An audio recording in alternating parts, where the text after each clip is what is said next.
ఈ నెల 9వ తేదీ నుండి ఆంధ్ర ప్రీమియర్ క్రికెట్ లీగ్ను పండుగ వాతావరణంలో ప్రారంభిస్తున్నామని Vijayawada MP Andhra cricket association అధ్యక్షులు కేసినేని శివనాథ్ తెలిపారు. ఇప్పటికే సెలక్షన్స్ పూర్తయ్యాయని ఈ టోర్నమెంట్లో 7 టీంలు పాల్గొంటాయని తెలిపారు. విశాఖపట్నం, మంగళగిరి, కడప స్టేడియంలలో మ్యాచ్లు జరుగుతాయని క్రికెట్ అభిమానులు ఆంధ్ర ప్రీమియర్ లీగ్ను విజయవంతం చేయాలని కోరారు. ఈ సంవత్సరం కూడా క్రికెట్ పండగ, ముఖ్యంగా ఆంధ్రప్రదేశ్ క్రికెట్ పండగ ఏపీఎల్ 9వ తారీఖు నుంచి ప్రారంభం కాబోతుంది. ఈ ఏపీఎల్ వల్ల మొన్న ఆక్షన్ కూడా జరిగింది.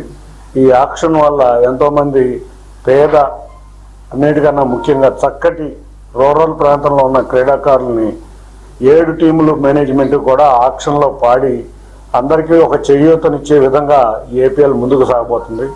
గత ఏపీఎల్లో మనం చూసుకుంటే చాలా బ్రహ్మాండంగా మీ అందరి సహకారంతో విశాఖపట్నంలో మ్యాచ్లన్నీ పెట్టాం.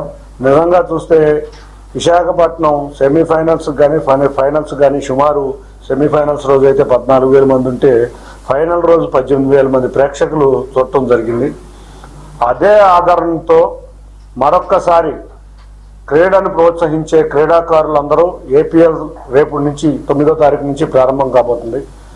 మొన్నటి దానికి ఈసారికి విశిష్టత ఏంటంటే, మొన్న మేము మ్యాచ్లన్నీ కూడా విశాఖపట్నంలోనే చేస్తే ఈసారి రాయలసీమలో ఉన్న కడపలో, అమరావతిలో భాగమైన మంగళగిరిలో, విశాఖపట్నంలో 3 చోట్ల కూడా ఏపీఎల్ మ్యాచ్లు జరగబోతున్నాయి.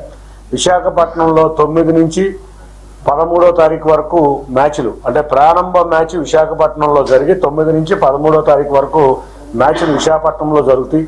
17 నుంచి 21వ తారీఖు దాకా మ్యాచ్లు కడపలో జరుగుతాయి. 24 నుంచి 30 ఫైనల్ వరకు మంగళగిరిలో జరుగుతాయి.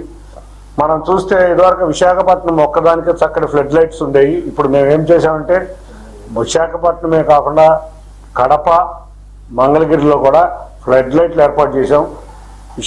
మంగళగిరిలో కూడా స్టేడియంని అందుబాటులో తీసుకొచ్చే విధంగా చక్కగా స్టేడియం రెనోవేషన్ కూడా జరుగుతుంది. ఆల్మోస్ట్ పనులన్నీ కూడా ఇంకా వారం రోజుల లోపల పూర్తవుతాయి. పోయిన సంవత్సరం లాగా ఈ సంవత్సరం కూడా క్రికెట్ పండగ, ముఖ్యంగా ఆంధ్రప్రదేశ్ క్రికెట్ పండగ ఏపీఎల్